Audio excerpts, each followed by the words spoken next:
¿Ir a Bolivia? ¿Para qué? ¿Acaso solo para comer unas salteñas y volver? Para los estudiantes de la escuela más prestigiosa de Perú, Bolivia no era más que un país montañoso perdido en el corazón de Sudamérica. Para ellos, acostumbrados a sus viajes de fin de curso por Europa y Estados Unidos, el destino de este año era, francamente, un insulto. Profesor, está bromeando, ¿verdad? ¿Qué podríamos aprender en Bolivia? Sin embargo, cuando uno de estos estudiantes llegó a la vibrante ciudad de La Paz, se quebró y rompió en llanto. ¿Qué fue lo que presenció esta élite peruana para quedar tan impactada que solo pudo susurrar, qué ignorantes hemos sido? Los peruanos ricos se burlaron de Bolivia, pero terminaron llorando de vergüenza. Ahora, les contaré esa fascinante historia. Pero antes, les agradezco su like y su suscripción. Mi nombre es Carl Espinosa. Soy un estudiante de 17 años, nacido y criado en el exclusivo distrito de Miraflores, en Lima, Perú. La escuela a la que asisto, el Colegio Internacional San Judas Tadeo, es una de las instituciones privadas más reconocidas y costosas del país. Mi familia goza de una vida cómoda y, para ser honesto, mi conocimiento sobre Bolivia era prácticamente nulo, más allá de alguna mención de pasada sobre el Salar de Uyuni o el lago Titicaca, que compartimos. Para mí, era solo el vecino del sur. En la clase de geografía, al ver el mapa de Sudamérica, Bolivia solo era esa mancha de tierra sin mar, encajada entre Brasil, Argentina y nosotros. Cuando hablaba del tema con mis amigos, la mayoría lo consideraba un lugar rústico, un destino para mochileros, no para nosotros. Por eso, cuando se anunció que nuestro viaje de fin de curso sería a La Paz, el ambiente en mi clase se enrareció. Fue un verdadero bajón. Los estudiantes del año pasado habían ido a Madrid y París. Los del año anterior, a Nueva York y Washington D.C. y nosotros, a Bolivia.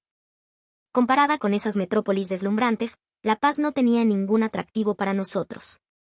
Hasta la noche antes de partir, seguía convencido de que este viaje sería una pérdida de tiempo monumental.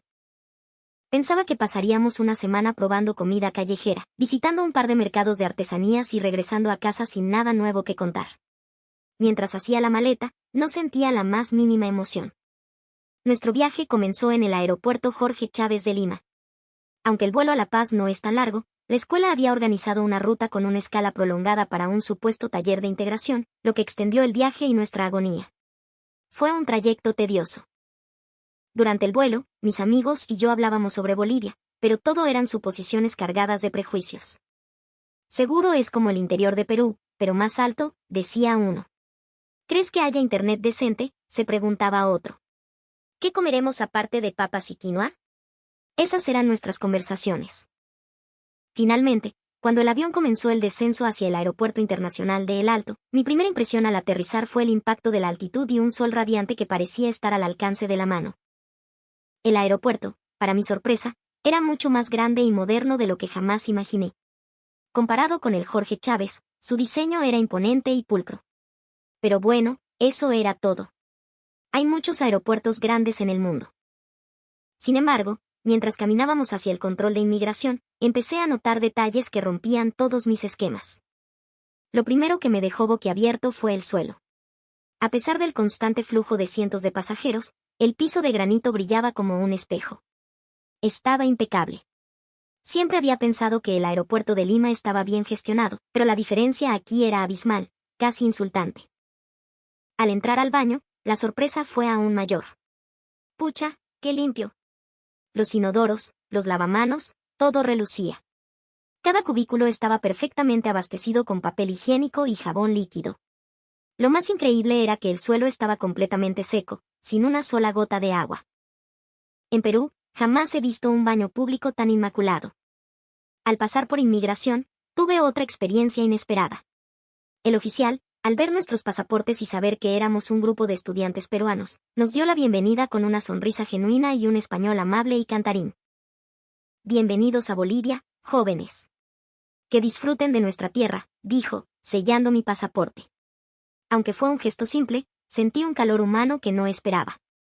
Mientras nos dirigíamos a recoger nuestro equipaje, observé la señalización del aeropuerto. Las pantallas de información y los kioscos de autoayuda funcionaban a la perfección, con indicaciones claras no solo en español, sino también en inglés, portugués y hasta en aymara. La tipografía era nítida y el diseño, moderno. Pero lo que más me impactó fue el comportamiento de la gente. A pesar de haber cientos de viajeros reunidos, nadie gritaba, nadie corría desesperado. Todos hacían fila pacientemente, esperando su turno. En Perú, una situación así sería un caos de empujones y voces altas. Aquí, reinaba un orden sereno y civilizado. Al salir del aeropuerto y subir al autobús que nos llevaría al centro de La Paz, pensé, todavía no hemos llegado a la ciudad y ya he visto tantas cosas que desafían mis prejuicios. En ese momento, no tenía ni la más remota idea de las lecciones que Bolivia me daría durante la siguiente semana. Mientras el autobús descendía por la autopista que conecta El Alto con La Paz, me quedé pegado a la ventana. El paisaje era espectacular, con la ciudad extendiéndose por el cañón y el imponente monte Illimani vigilando en el horizonte. Las calles y avenidas estaban increíblemente limpias y bien mantenidas. Comparado con el tráfico caótico y las calles a menudo descuidadas de Lima, esto era otro mundo. Nuestra primera excursión fue tomar el sistema de transporte Mi Teleférico para llegar a la zona de El Prado. La experiencia dentro del teleférico fue el primer gran shock cultural. A pesar de ser hora punta, las cabinas se deslizaban en un silencio casi absoluto. La gente iba sentada o de pie, en calma, sin nadie hablando por teléfono a gritos. Y lo más asombroso, nadie comía ni bebía. En Perú, es completamente normal ver a la gente comiendo un snack o tomando una gaseosa en el Metropolitano o en los autobuses. Aquí, esa idea parecía un sacrilegio. Pero lo que me dejó sin palabras fue lo que vi en la estación. Antes de que las puertas de la cabina se abrieran, los pasajeros en el andén ya estaban formados en líneas perfectas, detrás de las marcas en el suelo. Esperaban pacientemente a que todos los que llegábamos bajáramos antes de empezar a subir, uno por uno. Esa escena de orden y respeto era algo inimaginable en Lima, donde lo normal es que, apenas se abren las puertas, la gente se abalanza para entrar, sin importar quién está tratando de salir. Al bajar en la estación del Prado y caminar hacia la plaza, sentí una nueva ola de asombro. ¿Cómo podía un área tan concurrida, el verdadero corazón de la ciudad, estar tan impecablemente limpia? No solo el suelo, sino también las fachadas de los edificios y los escaparates de las tiendas. Todo estaba cuidado, iluminado y vibrante. En el momento en que pusimos un pie en el paseo de El Prado, una de mis compañeras, Lucía, de repente se detuvo y comenzó a llorar. Todos nos asustamos y corrimos a preguntarle qué le pasaba, pero ella tardó un buen rato en poder hablar. Más tarde nos confesó que el impacto de ver el suelo tan limpio la había quebrado. Y pensándolo bien, tenía sentido. Era una zona comercial con miles de personas transitando, y aún así, no había ni un solo volante tirado, ni una mancha de chicle pegado. Comparado con los mercados o el Jirón de la Unión en Lima, esto era literalmente otro universo. En nuestro país, donde hay más gente, hay más basura. Aquí, era todo lo contrario. La apariencia de las tiendas también era impresionante. Cada local estaba perfectamente ordenado, con los productos exhibidos de forma atractiva.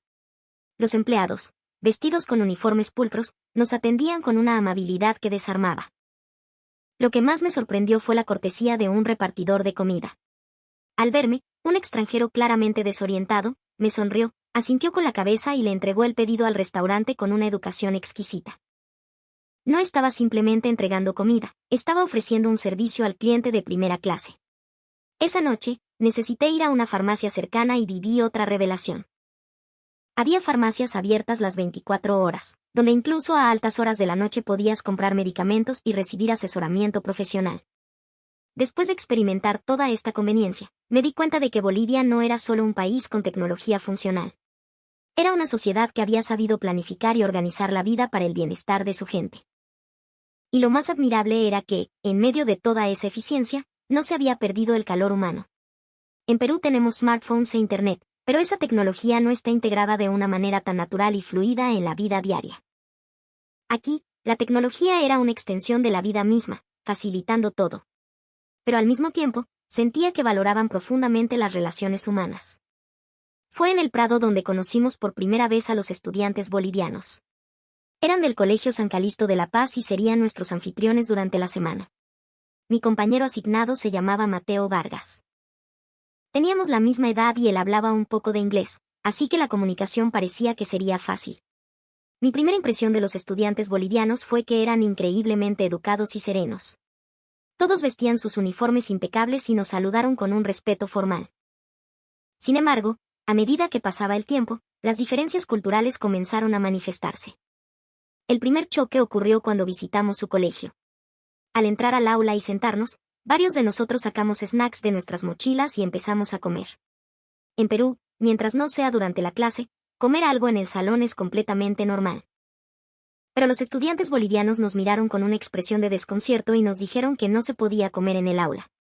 Honestamente, no lo entendí. No era hora de clases, era un descanso. ¿Por qué no podía comerme una galleta? Me sentí confundido. Mateo me explicó que el aula es un lugar sagrado para el aprendizaje y, por respeto, se mantenía libre de comida. Me pareció una regla demasiado estricta. El segundo conflicto fue a la hora del almuerzo.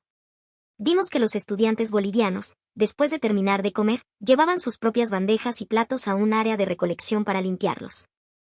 Nosotros estábamos a punto de dejar todo en la mesa, pero ellos nos indicaron que debíamos hacer lo mismo.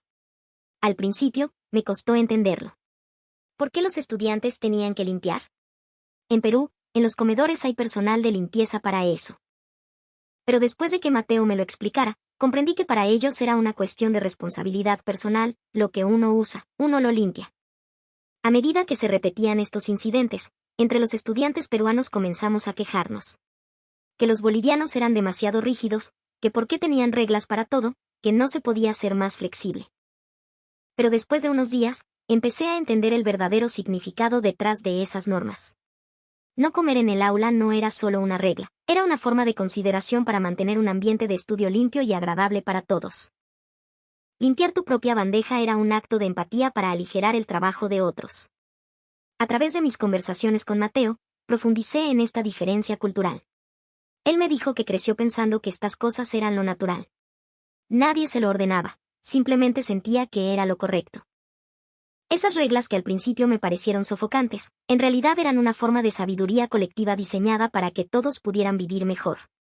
Comencé a darme cuenta de que si el aula está limpia, todos estudian más cómodos. Si cada uno limpia lo suyo, el trabajo de los demás se reduce. Con esta nueva comprensión, sentí una curiosidad inmensa por entender más a fondo la sociedad boliviana. Al tercer día, por la tarde, visitamos el barrio de Sopocachi, conocido por ser una zona universitaria vibrante. Y no nos decepcionó. El ambiente era animado, lleno de tiendas de diseño, cafés con encanto y librerías. Las callejuelas bullían de jóvenes paseando y disfrutando de la comida callejera. Sin embargo, mientras explorábamos la zona, nos perdimos.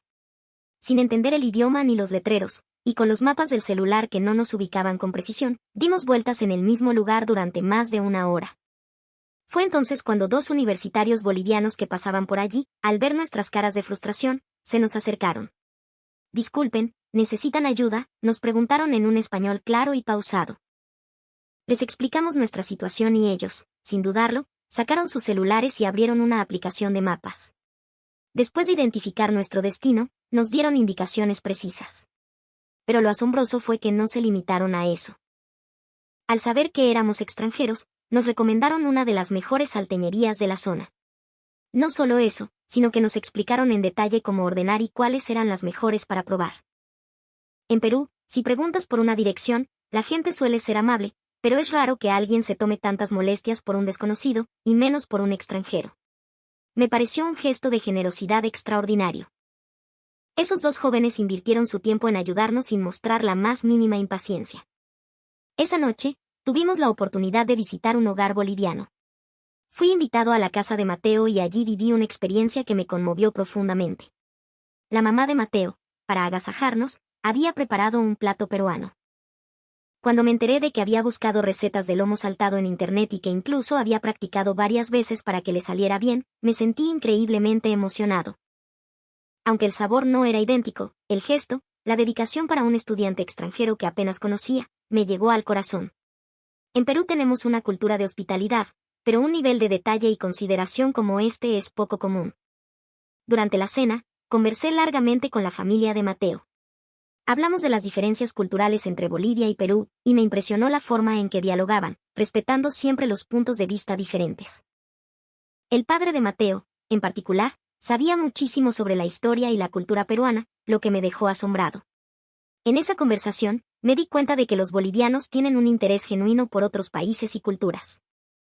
Y sentí que no era una simple curiosidad, sino un esfuerzo real por comprender y respetar al otro. De regreso al hotel, repasé mentalmente todo lo que había vivido ese día. La amabilidad de los universitarios en la calle, la cálida acogida de la familia de Mateo, su esfuerzo por entender nuestra cultura. Empecé a sentir que nada de esto era una coincidencia. Cada vez estaba más convencido de que en toda la sociedad boliviana existía una cultura profundamente arraigada de cuidar y ayudar a los demás. Y me preguntaba, ¿cómo se había forjado esa cultura? El cuarto día, tuvimos la oportunidad de sumergirnos aún más en el sistema educativo boliviano. Pasamos un día completo en el Colegio San Calixto, asistiendo a clases con los estudiantes y viviendo su rutina de 8 de la mañana a 4 de la tarde. Lo primero que me sorprendió fue el sistema del almuerzo. Más de 1000 estudiantes comiendo al mismo tiempo, pero todo transcurría con un orden impecable. Cada clase tenía su turno para servirse la comida, y todos los estudiantes, de forma natural, respetaban la fila. Nadie empujaba ni se colaba. Más sorprendente aún fue la calidad del almuerzo. El menú, diseñado por un nutricionista, era equilibrado y delicioso. Y el costo de esa comida era increíblemente bajo. Eso fue lo que más me impactó. En Perú, ni siquiera en los colegios privados más caros se ofrece un almuerzo de esa calidad. Después de comer, los estudiantes, por iniciativa propia, limpiaron sus bandejas e hicieron la separación de residuos. Nadie se lo ordenó, todos lo hacían como si fuera lo más normal del mundo. Al ver cómo separaban con precisión los restos orgánicos, el papel y el plástico, comprendí que su conciencia ecológica era también muy elevada. Por la tarde, llegó la hora de la limpieza. Cuando me dijeron que en Bolivia los estudiantes limpian personalmente sus aulas y el campus, al principio no lo podía creer. En Perú, los colegios tienen personal de limpieza, los estudiantes no tienen que hacer eso.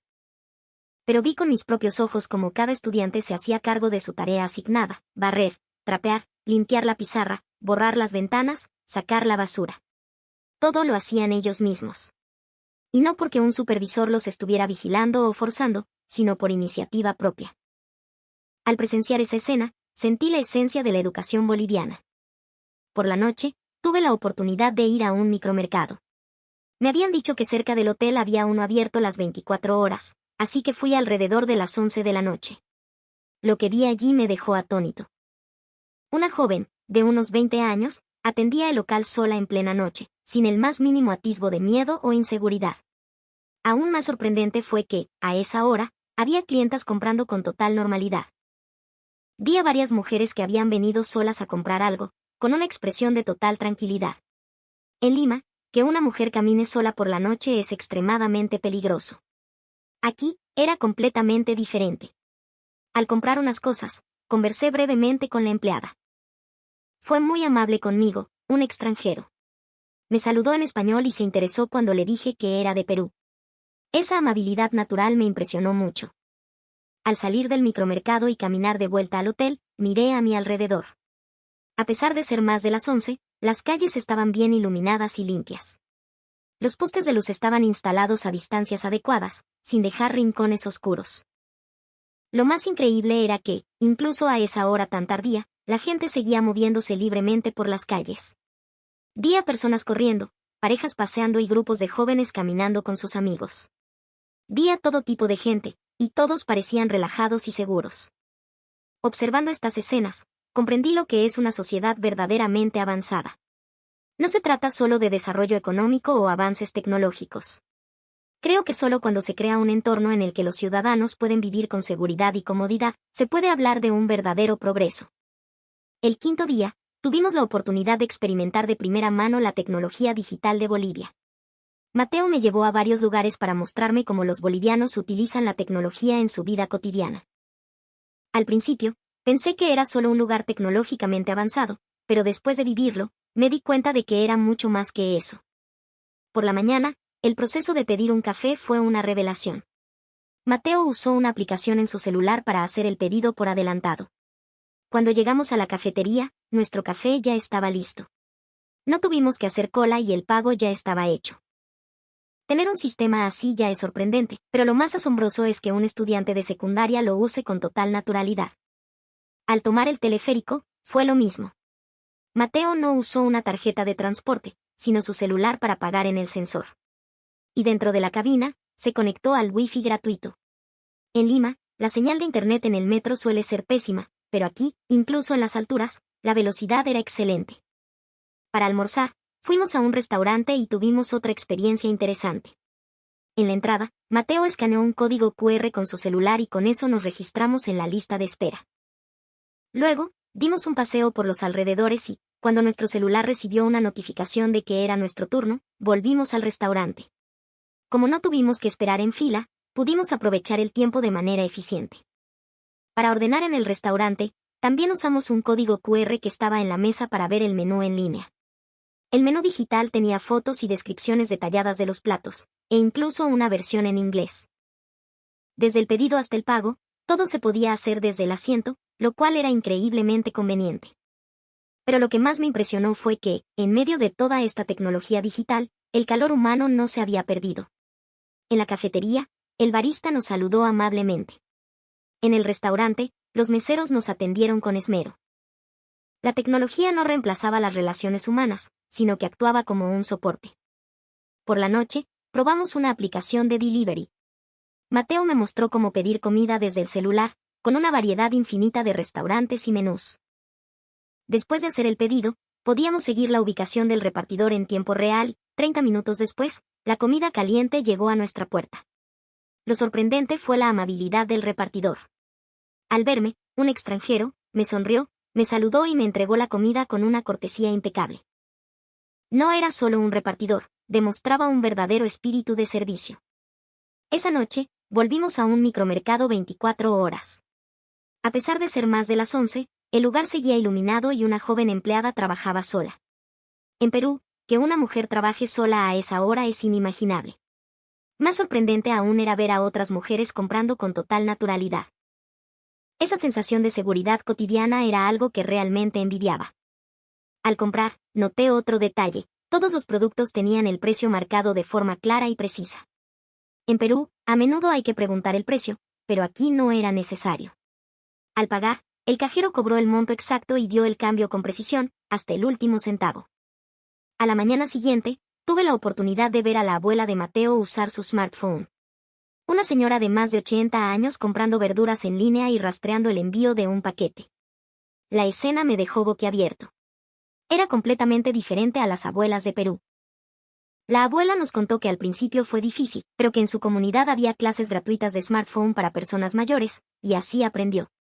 Me conmovió profundamente la existencia de un sistema que no excluye a las personas por su edad, sino que las ayuda a integrarse. En el transporte público, tuve una experiencia similar.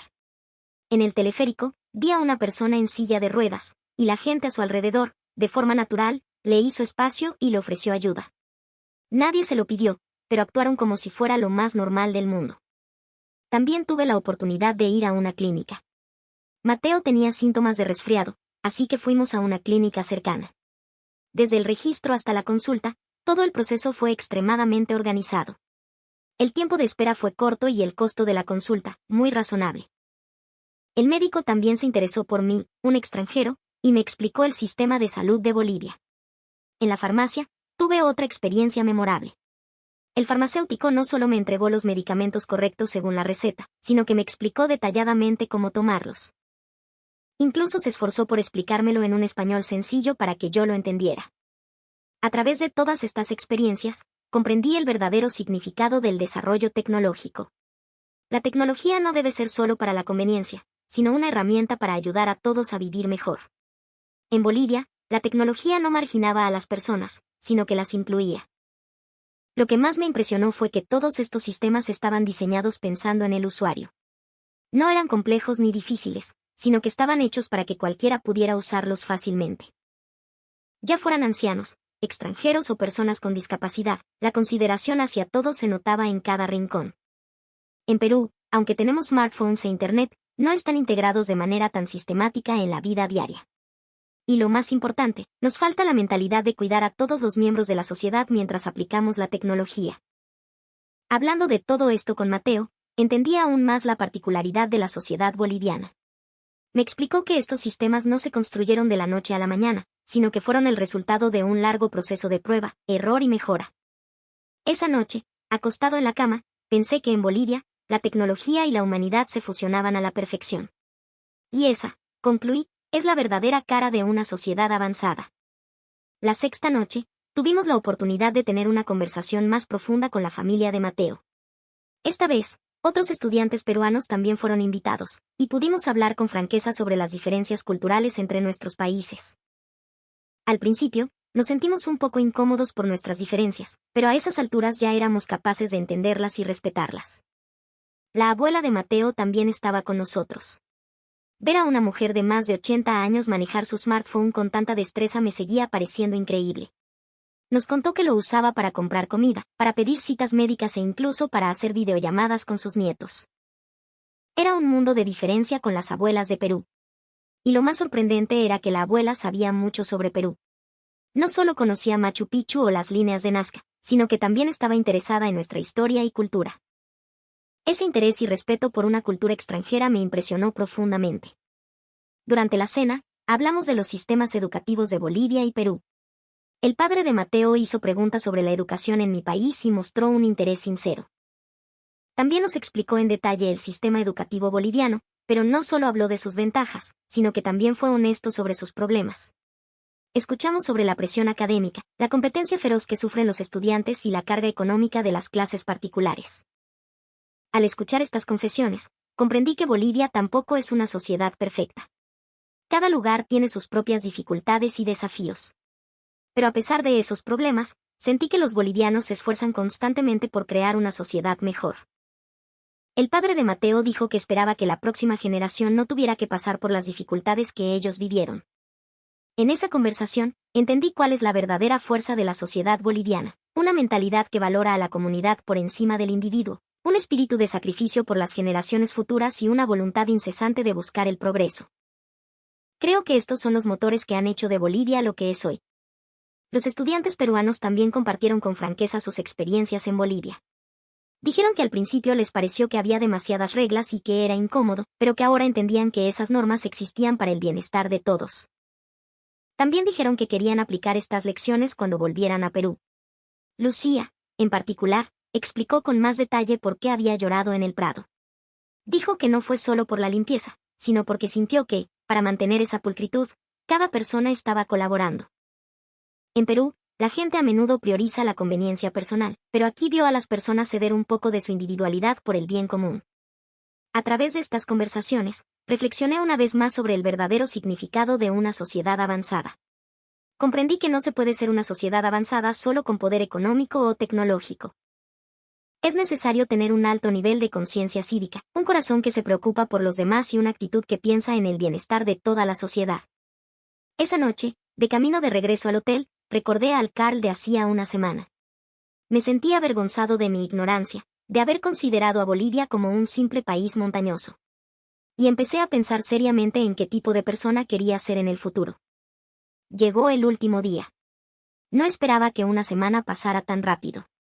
Por la mañana, mientras hacía la maleta, repasé el tiempo que pasé en Bolivia.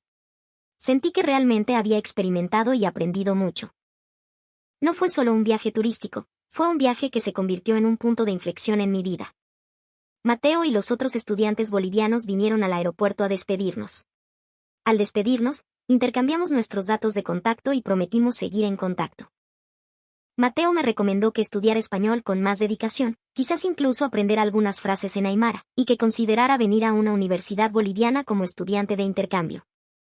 Mientras hacía los trámites de salida en el aeropuerto de El Alto, recordé mi llegada una semana antes. En ese momento, solo pensé que el aeropuerto era grande y limpio, pero ahora podía entender el sistema y el espíritu que había detrás. Comprendí que todo estaba construido para la comodidad de la gente y que, para mantenerlo, cada persona colaboraba. Antes de embarcar, al pisar tierra boliviana por última vez, tomé una decisión. Al volver a Perú, iba a practicar lo que aprendí en Bolivia.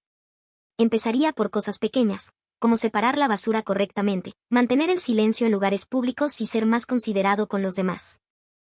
Quería convertir esto en un hábito de vida. También decidí empezar a estudiar la cultura y la historia de Bolivia más a fondo. Esperaba poder algún día conversar con los bolivianos con un entendimiento más profundo. Y también nació en mí el sueño de, si tenía la oportunidad, estudiar en una universidad boliviana. Quería aprender más sobre el proceso de desarrollo de Bolivia y aplicar ese conocimiento para ayudar al desarrollo de Perú. Cuando el avión despegó, por la ventana se veía el paisaje nocturno de La Paz. Las luces parpadeantes eran hermosas. Pero ahora, sentía que podía entender el significado detrás de cada una de esas luces. Cada luz era la vida, el sueño y el esfuerzo de alguien. Durante el vuelo de regreso a Lima, organicé mis experiencias en Bolivia, pensando en cómo describírselas a mis amigos y familiares.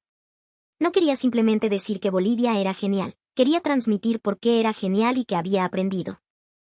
Sobre todo, tenía muchas ideas sobre la dirección que debería tomar la sociedad peruana en el futuro. Aunque no se puede copiar exactamente el proceso de desarrollo de Bolivia, creo que al menos podemos aprender de su espíritu, la mentalidad de valorar a la comunidad por encima del individuo, la actitud de invertir en las generaciones futuras y la voluntad de buscar constantemente el progreso. Cuando llegué al aeropuerto de Lima y me reuní con mi familia, ya era una persona completamente diferente a la de hacía una semana. La experiencia en Bolivia había cambiado mi visión de la vida. Mi familia también dijo que había madurado mucho.